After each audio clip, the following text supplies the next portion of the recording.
Friends, তো আজ ছিল দুপুরি মাতম। আর দুপুরি মাতমের দিন আমার চাচি শাশুড়ির মানত করা ছিল নিশান চাপাবার, তো সেই জন্য সবাই মিলে আমরা রেডি হয়ে চলে যাচ্ছিলাম ইমাম বাবা আস্তানায় নিশান চাপাবার জন্য। তারপরে একটা নিশান ছিল আমাদের ইমাম বাবা আস্তানা দেওয়ার জন্য, আর একটা ছিল কারবালা মাজারে মুলুকের। তো চলো তোমরা দেখো ভিডিওটা কেমন লাগছে।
আমরা তো ইমাম বাবা আস্তানাতে চলে এসেছি। এখানে আমরা সবাই মিলে সন্ধ্যা দিতেও বসে গেছি।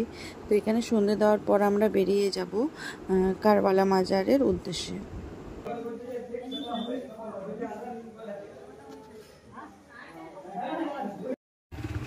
তো এই যে এটা হচ্ছে মুলুকের কারবালা মাজার, যেটা আমাদের সবার ফার্স্ট টাইম আসা। তো মাজারের ভিতরটা তোমরা দেখবে, এতটা সুন্দর, খুবই সুন্দর। মাজারে বেশ ঠান্ডা একটা জায়গা। আর এই যে আমরা এখন মাজারের ভেতরেই যাচ্ছি।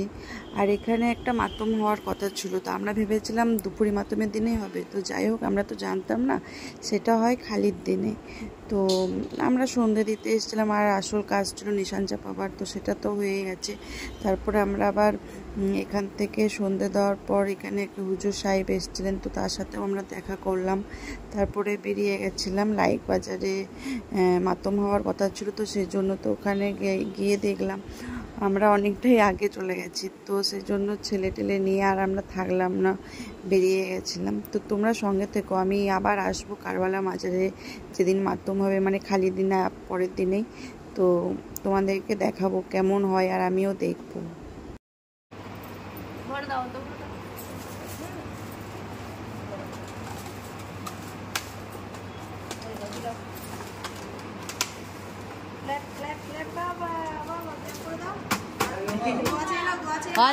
দাদু দিচ্ছে, দাদু দিচ্ছে, নাও ভরে দাও, ওইখানে দাও করে। এবার দোয়া করলাও, দোয়া করলাও, দোয়া করো, বেশ দোয়া করে লাও, দোয়া করে লাও।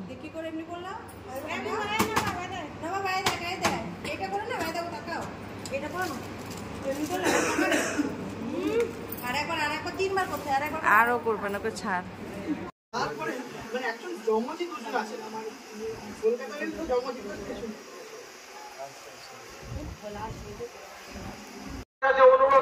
আর এরপর আমরা চলে এসেছিলাম, বললামই যে আমরা যাবো এবার লাইক বাজারে। তো লাইক বাজারে চলে এসেছিলাম, আর এখানে সবার জন্য শরবত দেওয়া হচ্ছিল। তো এখানে বাদশা মেহফুল জোড়া খাচ্ছিল, আর এক গ্লাস নিয়ে আমি, রিয়া আর আমার বোনজি বর্ষা তিনজনা মিলে শেয়ার করে খেলাম। অ্যাভেলেবেল ছিল, কিন্তু আমরা একটাই খেয়েছিলাম, খুব একটা টেস্টটা ছিল না, তো সেজন্য।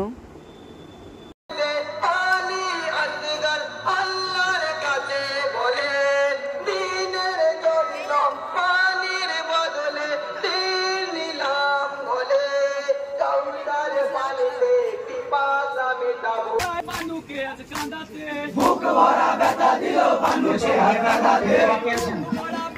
তার পিছনে কিছু নেই। বুক ভরা ব্যথা দিল মানুষকে কাঁদাতে